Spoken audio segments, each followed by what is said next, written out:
The three little monkeys. Oh, it's going to be the three little pigs. Once upon a time, there were three little monkey brothers who had escaped from a professor's laboratory. I feel like we keep going back to the old white professor voice. That's like the one that keeps coming back and back. Sure. Perhaps that's our Run off destiny. into the We will forest. all be three The old eldest white brother was professors. lazy. The middle brother was unreliable. Oh, same. But the youngest Oh, brother same. was quite a diligent fellow, always collecting enough bananas to make up for his two older siblings.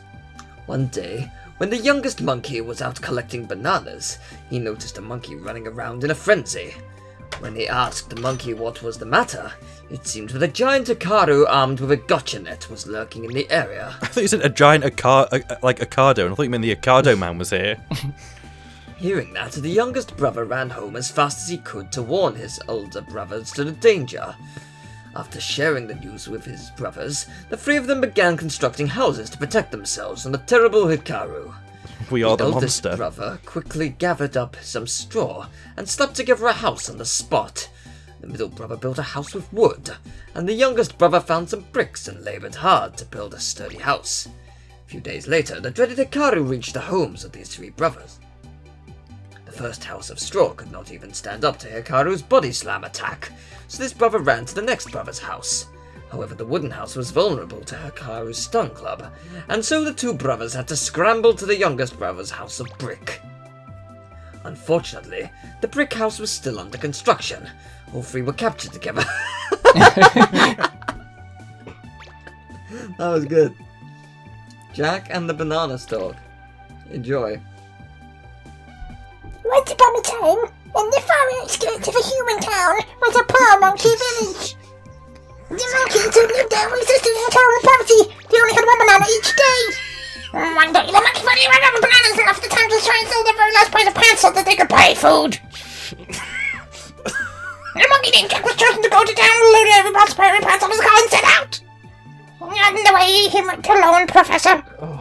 The professor was much pretty with his resolve and the anxious look on the young Jack's face, and so he offered to give Jack a bioengineered banana seed in exchange for a car full of monkey pants. Jack was really bad and nothing more than the professor seemed honest, so he made the trade. Jack arrived home with a big smile on his face, showing the monkeys that the grapes on his seed his comments so furious that he had no brought back a single banana for them to eat as the poor misguided fool. Young Jack pressed and made his way to the back of the truck and he planted the seed. When he woke up the next day, everyone gathered at the back of the truck and they were creating a great stir. To everyone's tremendous surprise, the great banana stuck at ground on the seed planted previously so great that it stretched up the very clouds. Everyone was absolutely thrilled. Jack quietly jumped on a nearby branch and climbed the banana stalk. He found countless bunches of bananas and he munched about him in the muddy night. And Jack was overjoyed when he began to shake the bananas visually. Jack knew that everyone was waiting with him on the banana stalk with the banana stalk, so he knocked down on the last banana and climbed back down on the suspicion. Is it cutting out for you as well? Yeah. We were back on the ground, nothing could we found where there doesn't giant bananas. There was nothing left as a single monkey in sight. So Jack began waiting, eagerly waiting, and there was a village folk tonight who came back. Not for all eternity. Oh God. The end. Hikaru and Pipochi. Once upon a time. Oh man, I could do one sentence of that. Keep going. Yeah, keep Hikaru and Pipochi. Once upon a time, a young boy named Oh, it's so hard to do. I wish I could do this Hikaru. one. Hikaru lived in poverty. No, that's going somewhere else. going That Indian. that morphed into something even worse. Keep I'll going. drop this. I am not doing that. Fucking hell. Hikaru lived in poverty with a little monkey, Pipochi. Pipochi. It's going to your voice now. Okay, do as high pitch as you can. High pitch as I can. Yeah. She was a little monkey that had food and lust in the forest, and they lived happily together. One day, when they were out in the fields, Pipochi suddenly pointed to the ground, wanting Hikaru to dig. I can't keep that up. Although it seemed strange, he had just... Just in that. She likes your performance. And sure enough, there was a huge supply of bananas buried in the soil. As we know, Hikaru and little Pipochi were very poor. This is, again, I can't lock this accent down. So they were quite ecstatic about the banana find. Oh, nailed it. Yeah, there we go. You found your accent. Yeah. Man. Hey, Good. so the oh, I can't even do a Scouser as well. I can manage that. Do that. Go right now. Hey, so the aesthetic, they were oblivious. I can't Oblivious get the accents Arbok. right. This is awful. Just give me an accent. Just tell me something to do, and I'll go for it. Welsh. So aesthetic. No, whoa, that's a different accent altogether. Bloody ecstatic. So bloody aesthetic, they were oblivious to the monkeys who... No, I just, like, it's just the sing-songy bit that I go into. Jersey. They were the monkeys who had been... Jersey. Me. No. I can't... This is Teal's Games Master. Teal's Games Masters. Yeah. So ecstatic, they were oblivious to the monkeys nearby who had been hiding in the shadows watching. They quickly aped the pair's... actions, but all they found when they dug were rotten bananas. Feeling tricked, they flew into a rage, envious of the lucky pair. No. They gave Papochi a whack, which made him cry loudly. I can't even read normal text in a normal accent. As soon as Papochi began crying, the very ground upon his tears began... What? As soon as Papochi began crying, the very ground upon which his tears fell began shouting banana trees. Again, Hikaru and little Papochi were overjoyed in this stroke of luck. Even every accent just falls away. The little monkeys seeing this were now sure that if they cried, they too would have their own banana trees. So they began slamming their heads against the rocks to cry. No matter how hard they tried, nothing came of their tears, and their heads were soon covered with bumps and bruises. The monkeys were angered, as never before, and so that night they came and ate every last banana on the banana tree. When the pair woke up in the morning, they were sorely disappointed, for not a single banana remained for them to eat. With nothing better to do, they planted the banana peels in their farm, and from whence they'd planted the peels, out sprouted many beautiful flowers. I can't believe this is a fucking story. I don't even know. I've long since stopped paying attention to them. Just then, a kindly professor strolled by and was quite pleased by the beautiful flowers and gave the pair many wonderful gifts. The monkeys, seeing this, spread banana peels across the ground, but the professor slipped upon them. The monkeys once again became angry, but this time the professor was angry too, and so he caught them all up and roped them away with a gotcha net. The end. Okay. Good. My throat has gone to shit. Fumbleocchi. Once upon a time, there was a tiny little Papochi who was just 3 centimeters tall. He was called Fumbleocchi, and he travelled by boat from land to land, armed with a needle. He was a brave little Papochi who punished evil wherever it was found. More than punished, actually. He crushed it. And without ever saying a word. It was even rumoured that on occasion, people who were not at all evil got in the line of fire. But despite that, he was generally well liked across the land. One day, Fumbleocchi was sailing round and round in his boat as usual when he spotted a beautiful princess who was being pursued by a giant monkey.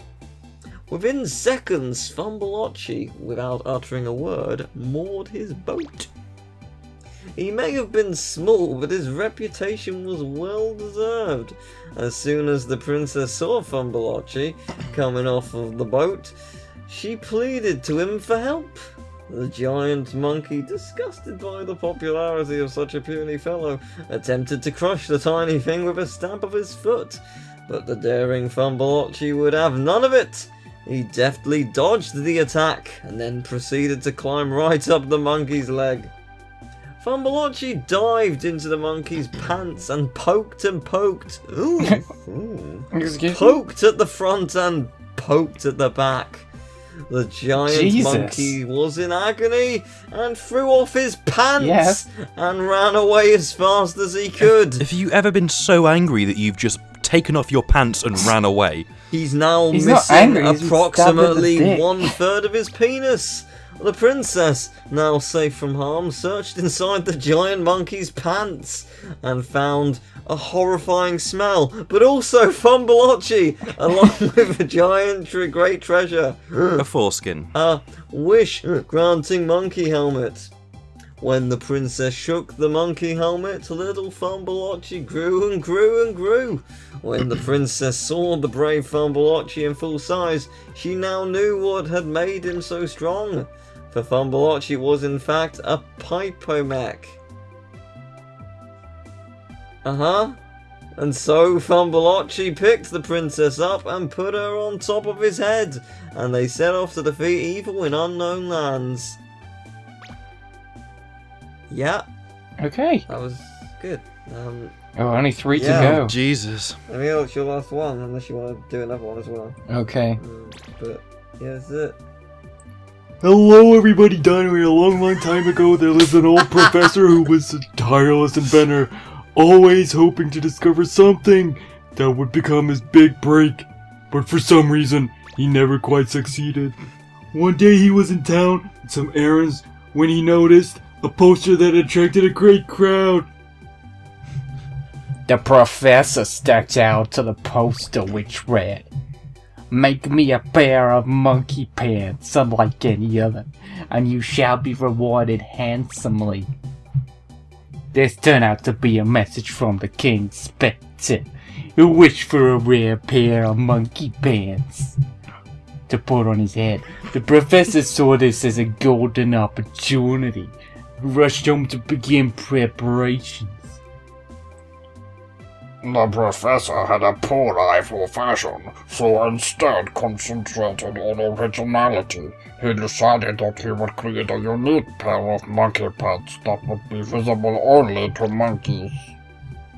This was a great gamble for the professor, for he spent much precious capital on the design of the pants. This decision did, however, pay off. After much toiling, he had some fine pants that only monkeys could see. Finally, the day came for Spectre to select the winning pair of pants. Every pair of pants was splendidly designed and had features, fine features that is.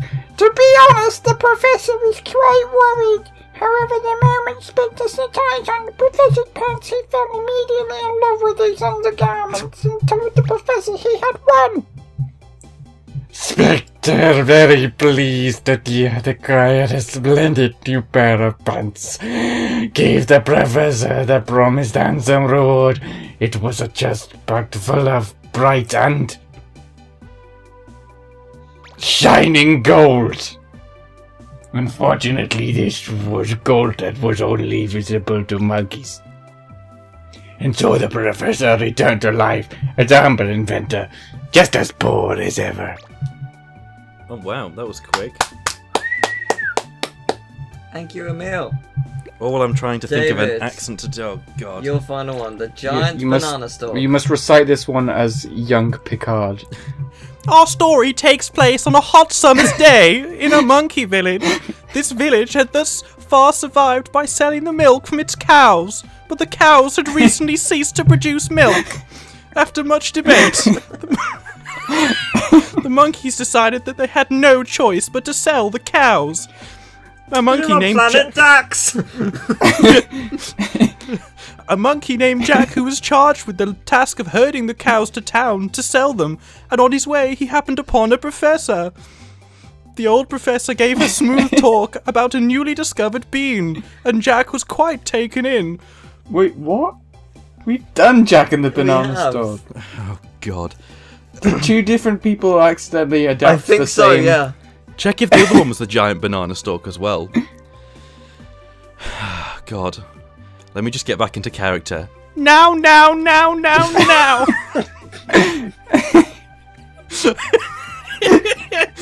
Oh god, what was young Guinan was pretty good, but young Picard was just the worst. Yeah.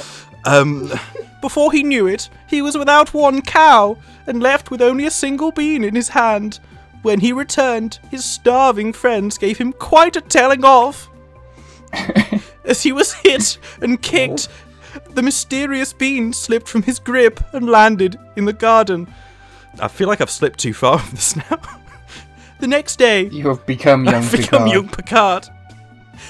The next day, Jack found the great banana tree growing from a garden, a great banana stalk that extended far into the sky. Jack climbed up the banana stalk all by himself. No, no, no, no, no.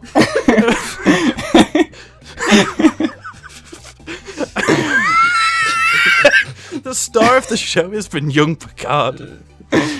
Eventually reaching the clouds, there he found bunches and bunches of giant bananas. Thrilled by the sight, Jack quickly sunk his teeth into the juiciest looking of them.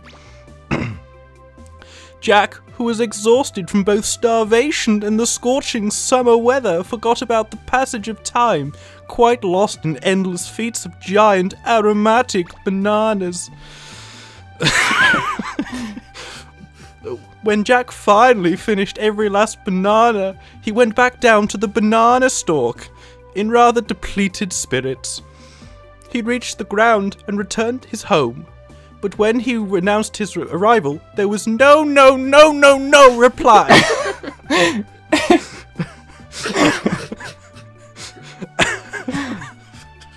Oh, God, what have we done? What have we done? I'm dying. How was this happen? When he went inside the room, there were two monkeys sitting face to face, long since passed away. The calendar on the wall read, December. Okay. I want to see my friends. I want to see them now. I'm done. That's it. Why December? Not in December. No. Hey, can I just check something? The giant banana stalk, Jack and the banana stalk. I thought they were the same. Okay. Excuse me? I was thinking of reading it like Toad, but I've got a different idea. After taking the now powerless Spectre back to the zoo, Kakeru had returned to a normal life. Or so he thought. When he went to the park, the children were reading. The end. Monkarella! But that's not all. The Statue of Liberty was a giant monkey holding a banana. Does that mean that some monkeys were left in the past? Oh no! Screamed Kakeru and rushed off to the laboratory. Professor! The professor turned his head, but he was a monkey! The Kakeru heard an all too familiar voice. He turned towards the monitor. It was Spectre! Young Kakeru, you did very well to stop my grandfather Spectre from completing his mission, he said. Spectre went on. I've taken it as my mission to pick up where Grandpa Spectre left off. I'm going to make the world a monkey paradise! It's called the New Primate Doctrine. To start with, I've sent a monkey back in time to take the professor's place. So he's turned into one of us. As you can see, I could have changed you to... That comma's in the wrong place. I could have changed you. Too bad you're not worth it. As it turned out, the monkeys that Kakeru had missed saved a monkey helmet and put it on Spectre's grandson, who was the monkey on the monitor. Really? No shit show. Damn you, Spectre! That is written like I'll fanfiction. go back in time and catch those monkeys! Yelled Kakeru. Spectre sneered. Oh, will you?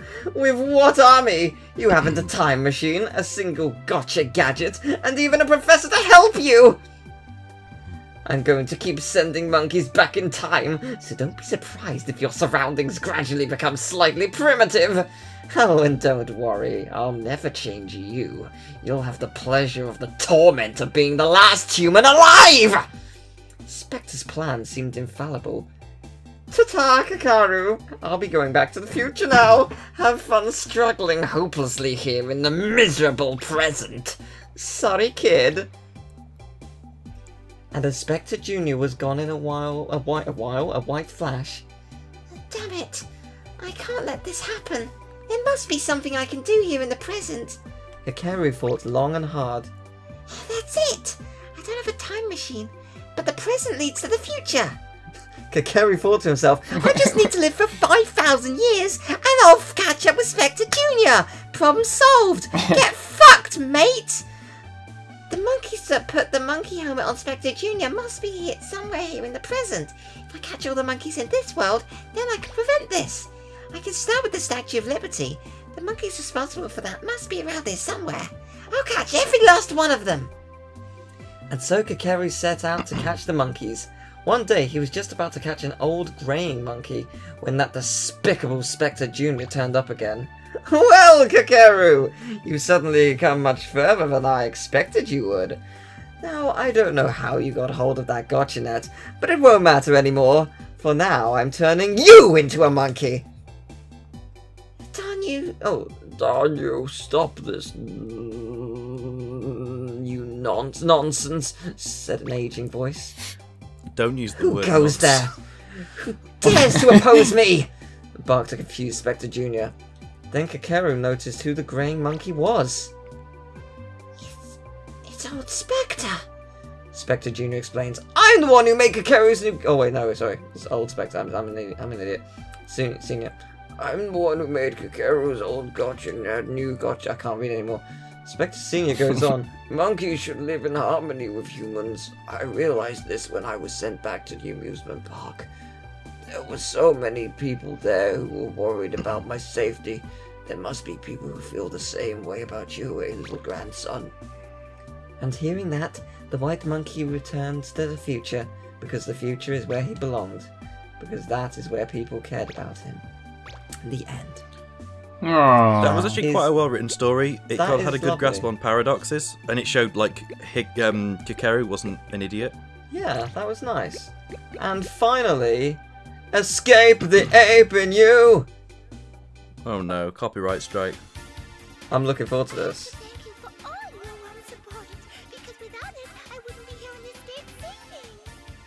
I love you so much, everyone, and in order to thank you, I'd like to sing my debut single. There's no escape. Simple thoughts lead us to simple lives. That is why the monkey still I don't know, this is jamming, man. This is the new alarm clock.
Are you guys dancing or is it just me?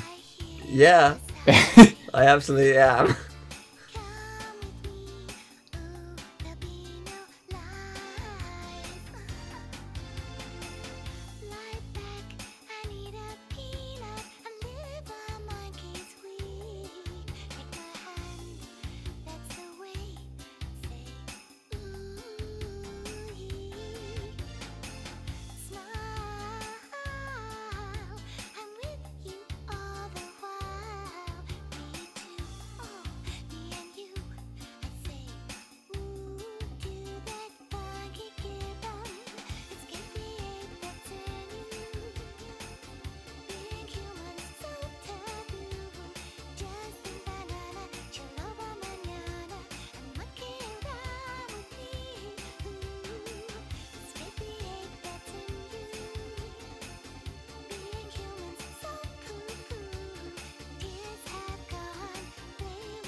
I'm just playing games. I know that's plastic love. That was very catchy. And that, right there, is Ape Escape 2. That's everything. There's a lot more content than I expected in this game. Yeah, that was so much extra stuff. Yeah. That was great. It was really good. I enjoyed it a lot. I'm just nearly crunching them. I think those monkey things... What was your favourite monkey fable? Monkrella, obviously. No, Obviously. Monkeyrella... I think Monkeyrella had some No, that serious, was terrifying. like... No, that was really... I liked the one with the boy who was day trading. Yeah. That was a good one. That was good. Yeah, I like the last one as well. Yeah, the last one was awesome. I think, yeah, there were definitely some issues with, like, some of the tones that they were doing in there. Some of them were funny, some of them were just a bit... Maybe we should have thought about this a bit more before we pushed it out the door. It was harmless enough. It was just good fun. I expect they probably didn't think anyone would read them. Yeah, probably. I'm curious to see if anyone else has done dramatic readings of them that's lasted 2 hours and 4 minutes. Very much doubt it. But I thoroughly enjoyed this. Thank you very much for suggesting the playthrough and for joining me, David, and thank you, Emil, for joining us for the finale For the stupidity. Yeah, it's been great. It's been super Thanks fun. very much, Teal, for inviting me and destroying my voice. You're welcome. Mine hurts as well.